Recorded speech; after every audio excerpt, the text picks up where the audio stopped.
as soon as that account coordinator is too busy and has other competing priorities on their plate, you're gonna find out 2 weeks or 3 weeks down the road, oh, did those new audiences get loaded? Oh no, I'm sorry, I had too much to do. Or there'll be always some reason why manual processes don't get followed when it could have been automated. And then on the skills side, um, have you taken the appropriate steps to either work with external partners who really know, like, what's the bleeding edge in paid social in terms of audience targeting capability? What's the bleeding edge in the programmatic space? What's the bleeding edge of, um, what's possible, what's desirable, what's cost effective in all these different channels you're investing in, right? And do your people have the skills, the creativity, and the experience to now bring those capabilities that you've increased maybe on the data side? Do you have the skill set to now realize the business, benefit from those, right?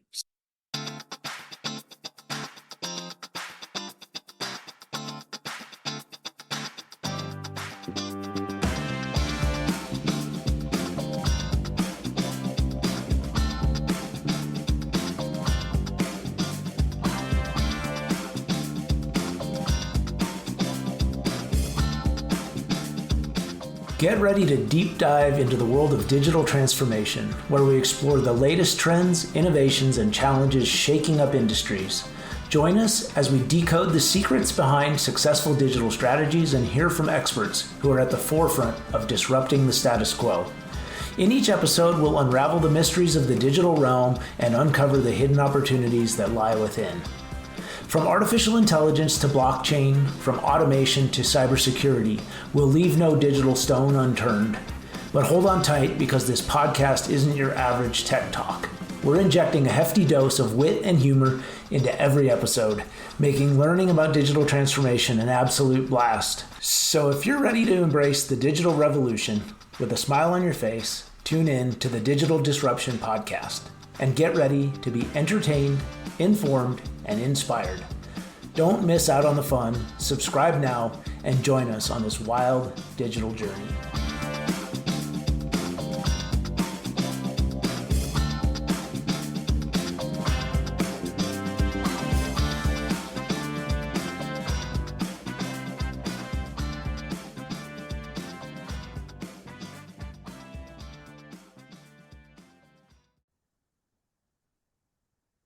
Hello and good morning. How are you doing, Patrick? Hello, Daoud. Good evening to you. I'm doing well. How about you? I'm all good, it's we're recording on the weekend and it just happens, to be it happens to be a similar I happen to see a similarity in the today's episode this episode with us being the weekend. But let me bring people into context. context. So in the last episode, we went over, how to calculate ROI on digital transformation projects, and we said it's not a magical number. It is definitely a number that you can calculate. Of course, it wouldn't be 100% accurate, but you will be in the ballpark. And you did raise a good question with us ending and the episode not having sufficient time to answer it. So we decided to do it on a weekend, which is funny. It's not intended, but it's funny. And we just wanna continue on this subject of not ROI by definition, but an extension to the ROI, which is kind of a last mile, and how does eventually ROI translate into just business, just business values, business objectives. I mean, ROI is just numbers, but if we learned anything from dealing with businesses like e-commerce, like SaaS, like anything else in the B2B and B2C markets, It's ROI is definitely a good number to have, and it's on the records, but it's eventually the business value that customers see and businesses see, and it's the thing that drives us forward and drives business forward. Because if you're having high ROI but not good, but no good business value, you're bound to fail. So I just want to tie it up, um, no loose ends. To how does a business conclude the whole ROI, uh, the whole ROI entangle thingy Sure. into business objectives and business values? Sure. So I would say I would go so far as to say, I mean, that's a great introduction. I would go so far as to say is if you are reporting a a strong ROI without delivering business actual business value, like somebody's cooking the books or is expressing the ROI let's say in the most generous mystifying light possible. Because really ultimately like delivering on the ROI that you said you were going to deliver for a digital maturity project or a transformation journey. Um, I mean, ultimately, like realizing that estimated ROI comes from being able to deliver that business value, right? Whether that's gains in efficiency or more effective, uh, media investments, better customer engagement, better digital experience, all those things, right? That ultimately, whoa, my light just popped on. I'm not sure what happened there, but hopefully I'm still showing up in a decent light here. Don't know what happened there. Um, so, um, and you mentioned this sort of last mile problem, and I think we see this a lot. I mean, so you have the typical sort of quintessential sort of business school examples of last mile problems around, in transportation or in, delivery and distribution of goods, where sort of getting from, distribution centers or warehouses, right? Getting products into the hands of individual consumers, through delivery, right? That last mile of the delivery is the least efficient on a per unit basis, right? It's the most cost intensive, most labor intensive.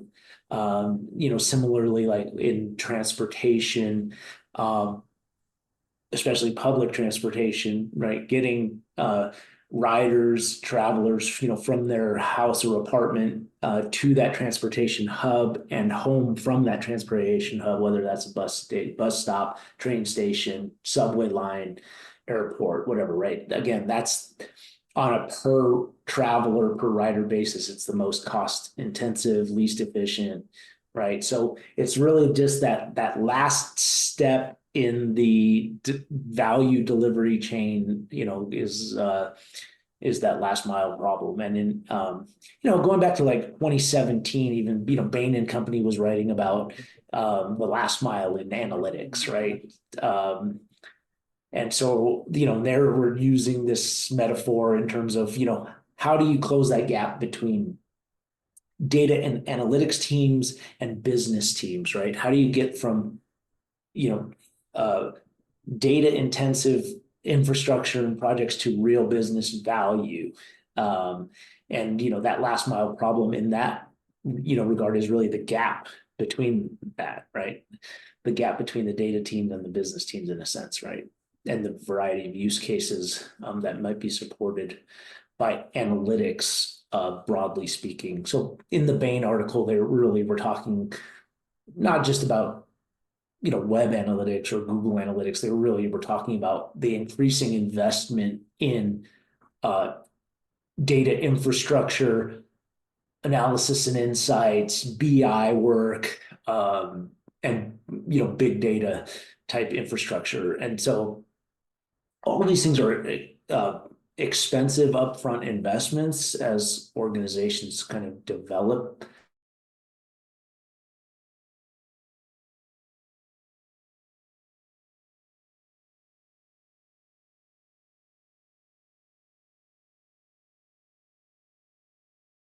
I think the biggest thing we see is It's a source of frustration for many organizations because in some ways, they develop many of the key components that are needed for a digitally mature enterprise.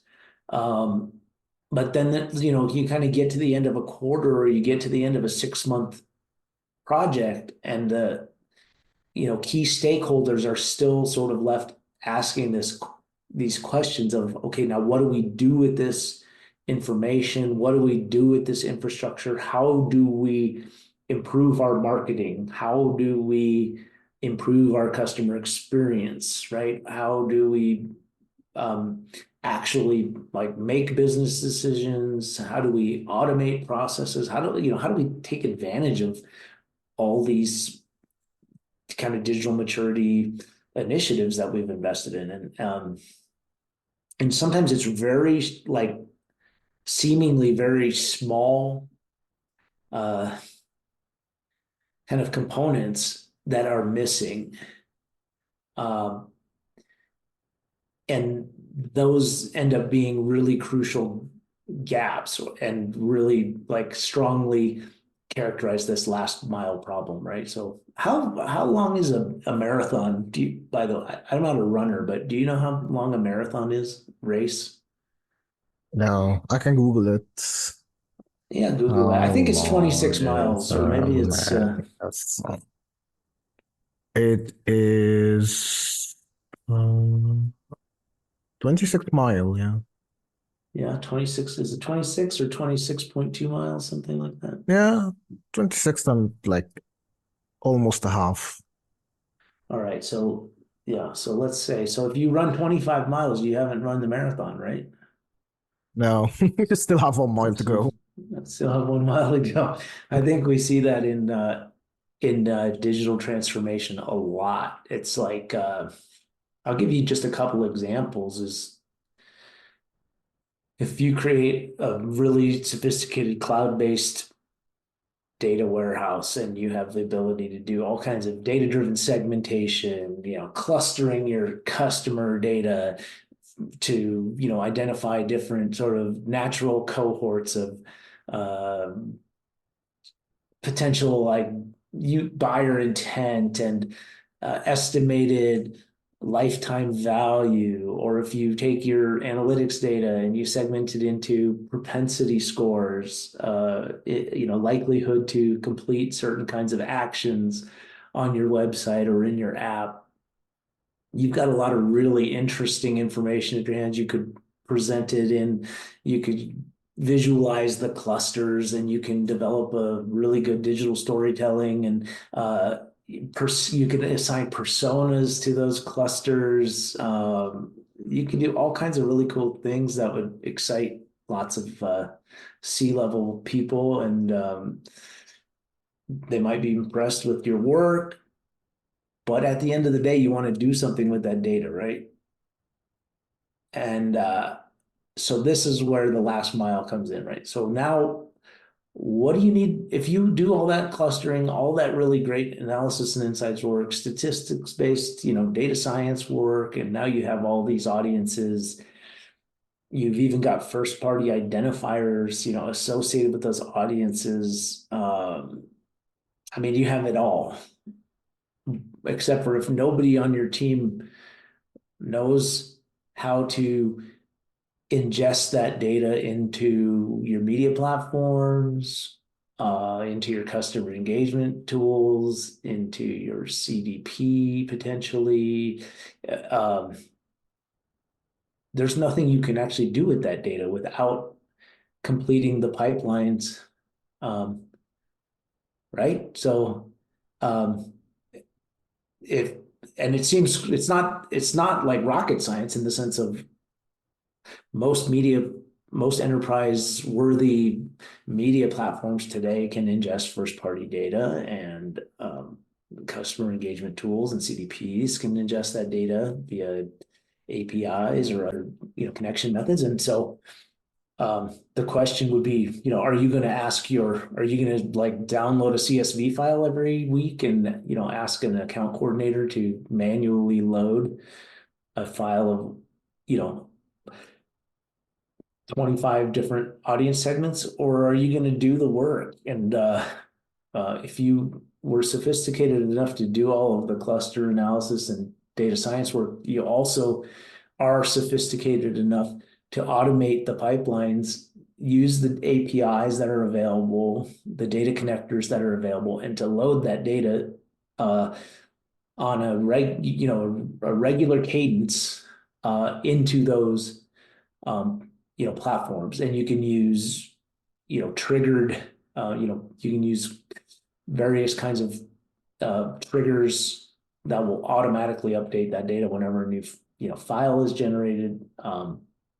All of that can be automated, right? So that's what I'm talking about. Is we often will kind of step into situations where organizations tell us like, "Hey, we're doing all this really sophisticated stuff," and it's like, "Okay, great, that's awesome.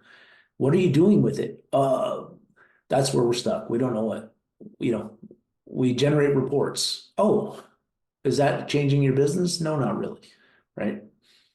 So the last mile here that we're interested in is getting to tangible, measurable business value.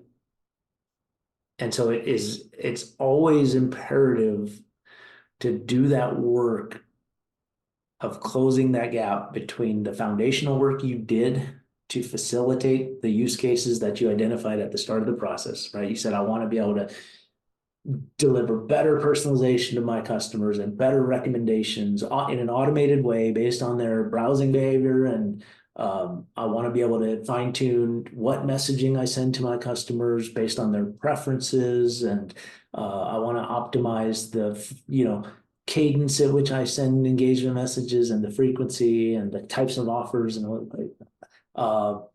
I want to understand who my, top performing customers are, my least performing. I want to know who has a high propensity to convert.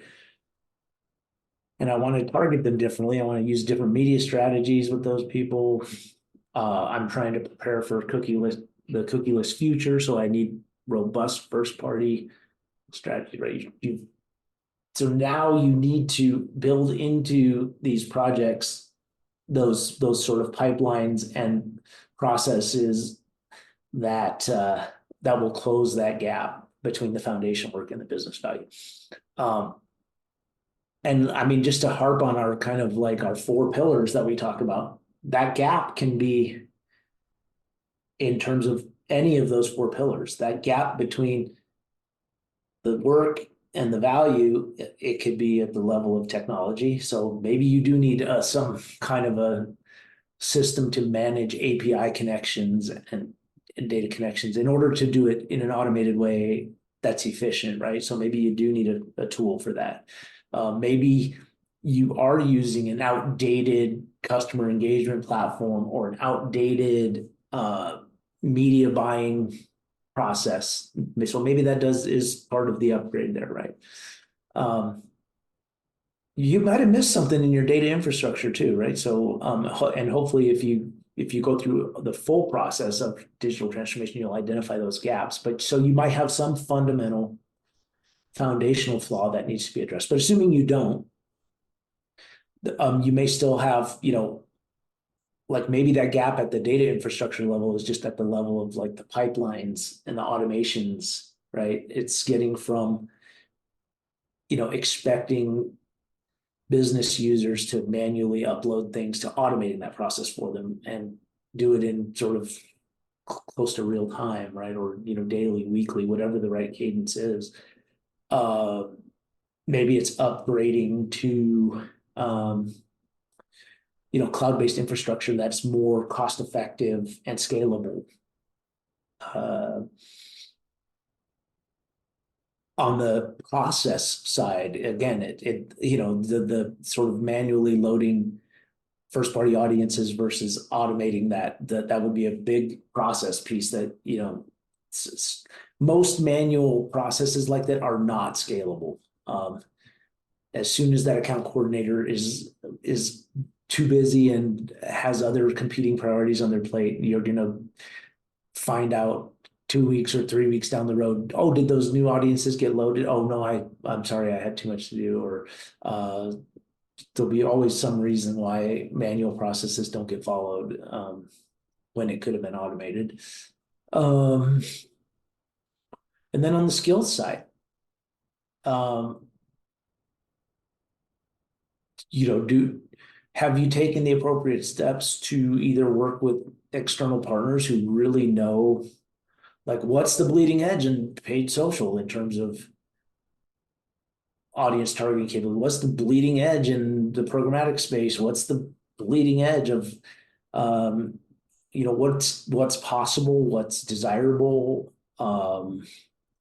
what's cost effective in all these different channels you're investing in, right? And do your people have the skills, the creativity, and the experience to um, now bring those capabilities that you've increased maybe on the data side? Do you have the skill set to now realize the business, benefit from those, right? So it's always about, closing that gap. I mean, even and if we even take it a step back, it's like we've often see really robust measurement plans for Google Analytics, or Adobe Analytics, any analytics platform for that matter. So we're capturing a lot of user data, custom events, all kinds of metadata about those events, e-commerce data, lead forms, content engagement, everything we might think we need. And then you see just sort of a set of reports generated.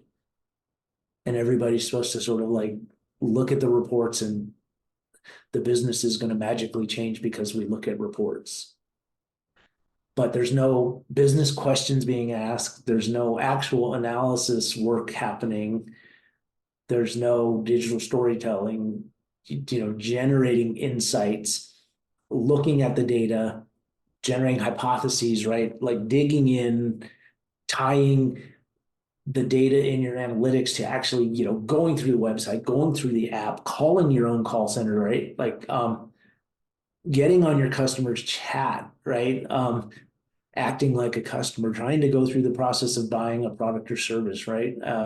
As an analyst, right? And then actually say, okay, here's what the data says, and here's the actual qualitative experience that goes along with that.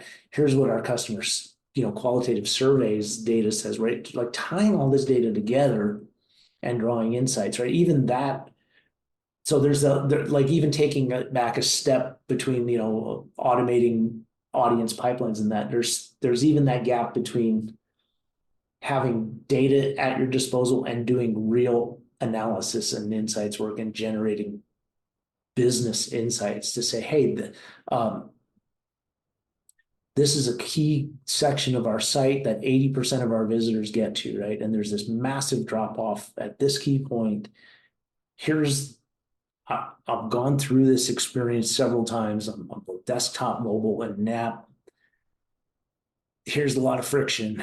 And because this is such a huge percentage of our users, improving this by 10% will have this much impact on our business, right? Being able to start telling stories like that, right?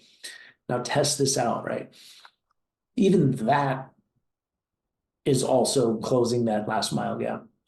So you can kind of look at any of the different places that your digital maturity, digital transformation initiatives where you expect them to bring value.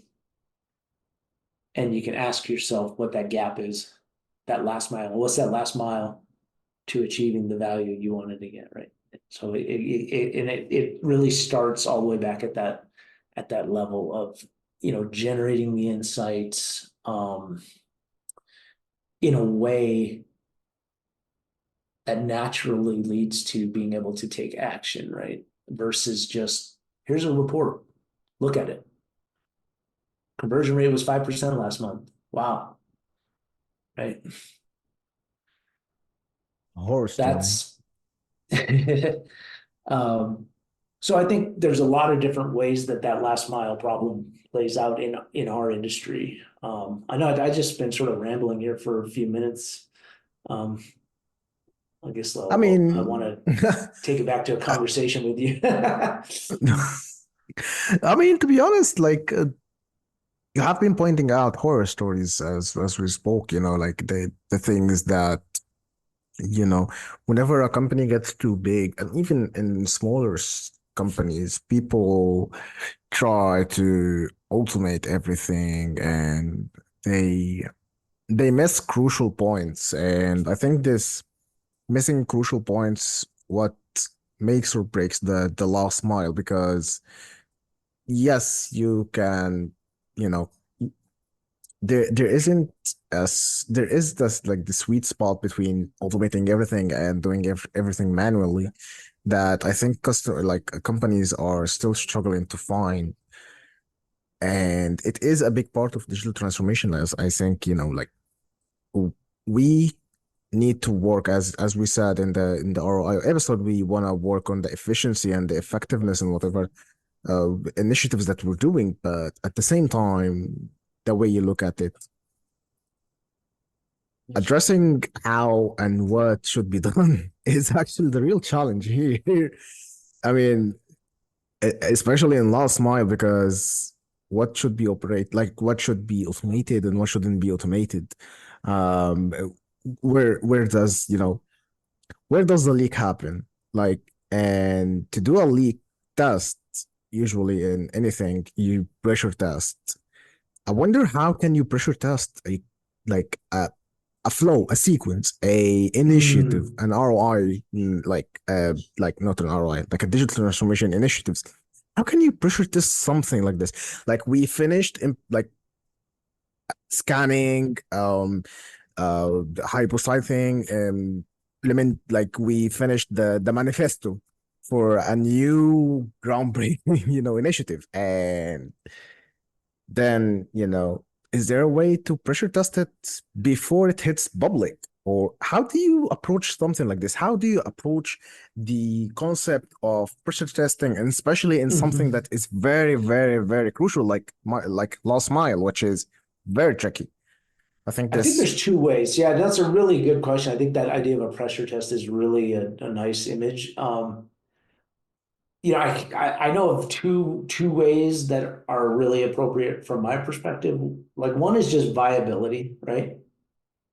So, right, so if you did your due diligence up front and you have an actual use case that you're trying to support, then the first pressure test is like, can we do what we actually set out to do, right? Like we created this amazing data infrastructure. We have all this amazing like CRM and commerce data in our data warehouse. Our data science team did a whole bunch of really killer, you know, cluster, analysis, came up with these data-driven segmentations and propensity analysis, all these things. Now we have these audiences. Can we do with those audiences what we said we wanted to do, which was target and suppress across our media channels, uh, use them for data partnerships, in a clean room type setting or with like publisher addressable media. Uh, can you do those things? That would be my first pressure test. Like whether it's a technical gap, a knowledge gap, whatever it is, but are like if the CMO said today, here's $50,000 to test out all those things that you uh, said you wanted to do with this data, could you start the process and do it, right? That'd be my first thing. The Let's assume you pass that, then the second part of that would be so viability would be part one, scalability would be part two. Because then if you start telling me, well, how are we going to do this? Well, the way we're going to do it is, Joe is going to load 100 audience files weekly, after they end up in Joe's inbox as, CSV files, right? And so he's going to manually load those and validate that they loaded. That's going to be our process, right? I'd say, okay, that's okay for a week or two, right?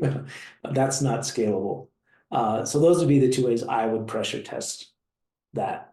Um, Yeah. And so I think the big way to avoid it kind of depends on what point um in the process you're kind of intervening, right? If you've kind of designed the digital maturity initiatives, digital transformation initiatives sort of from start to finish, ground up, hopefully you've kept those use cases top of mind all along the way.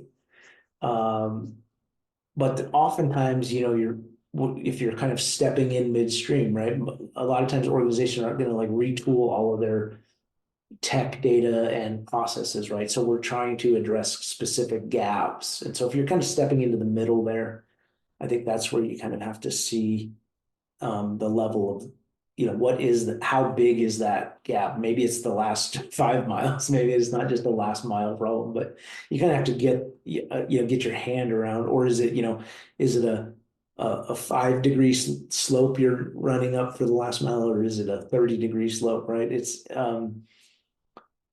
But I mean, it's for me, those are the two big pieces of it. Just straight up viability. Can you do what you said you wanted to do? What you promised when you got approval for the project?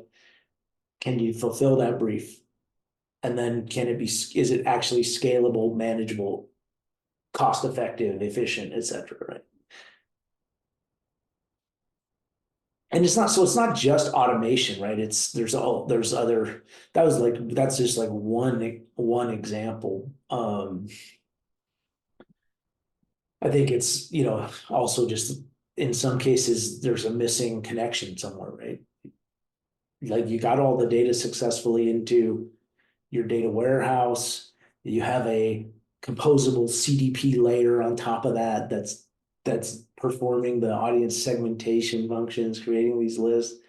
Maybe you're just, maybe you just somebody fumbled and didn't create those data connections to get that data back out to customer engagement channels, media platforms, whatever the endpoint is that's needed for that data. So that, it can be simple in some way. Sometimes it's just a very simple, uh,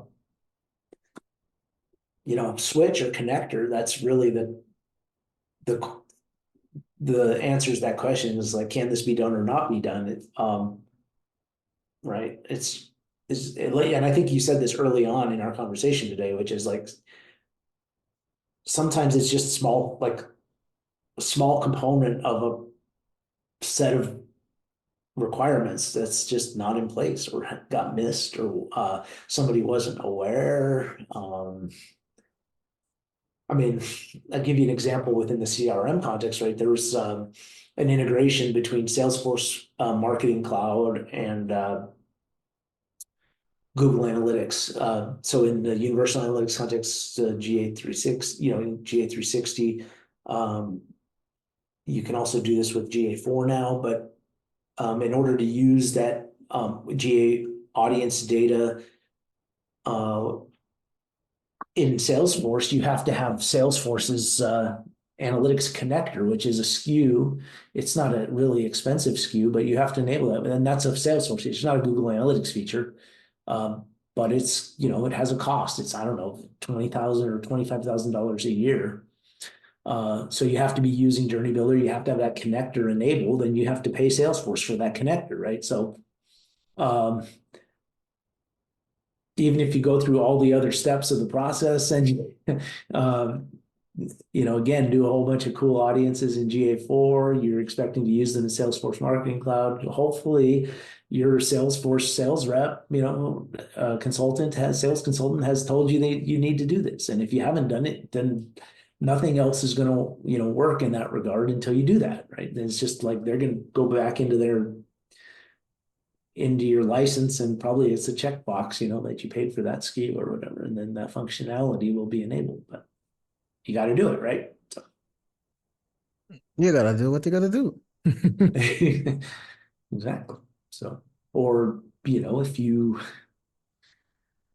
as people are migrating more and more to server side tagging and things like that, right? If once you do the proof of concept, let's talk. I mean, in the GTM Google Tag Manager context, if you create a server side, a tagging server and all these things. It's if you kind of go with the default automated setup, it's going to be in kind of a test environment with very limited server capacity when you first set that up.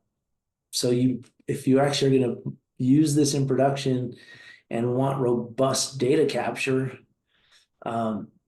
you better go through the recommended steps of increasing, like setting up dynamic server capacity in order to handle the hit volume you expect. And if you're a e-commerce retailer, your peak capacity better align with your, Black Friday, Cyber Monday site traffic needs, and True. so you have to just think those things through.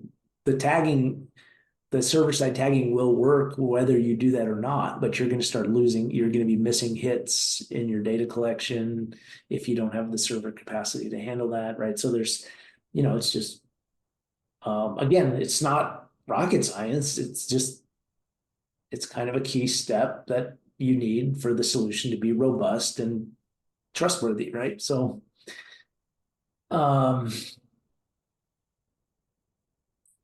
yeah.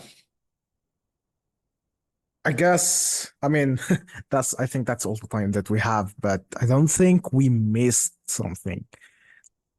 I feel like we gave the solution and pressure tested it.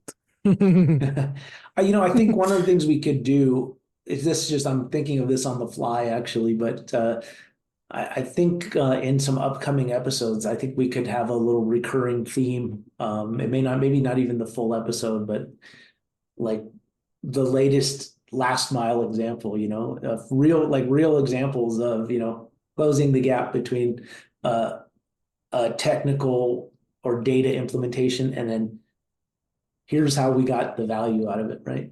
We can Yeah, I mean, illustrate. Yeah. our audience, I think, would love it. Cool. Let's put it in our pipeline and set it in motion. Yeah. It might be in not in the direct episode after this one, but it will be, I think, like a recurring theme. Maybe we can edit other episodes and add it to it. We'll think about it, but I think we need to run. All right. I think we covered everything, as I said, that we wanted to cover. So guess we'll see you guys in next episode. And if anyone has any questions, please shoot it at us. We are looking for Q&As. We're looking for questions from the people, for the people. So if you have any questions, reach out to Patrick, reach out to me, reach out to the page directly on LinkedIn. You can do that now. And let's take the conversation from there. Until then, thank you, Patrick, for joining me, and I'll see you next time. Sounds good, my friend. Take care. Bye-bye. Bye. And that's a wrap for this episode of the Digital Disruption Podcast. We hope you enjoyed our deep dive into the world of digital transformation and gained valuable insights to help navigate the ever-changing landscape. If you have any questions, comments, or suggestions for future episodes, we'd love to hear from you. You can reach us on our website, e-CENS.com, or connect with us on social media. Don't forget to subscribe to our podcast and stay tuned for more exciting discussions on the forefront of digital innovation. Remember, the future is now, and it's time to embrace the power of transformation. Thanks for listening, and until next time.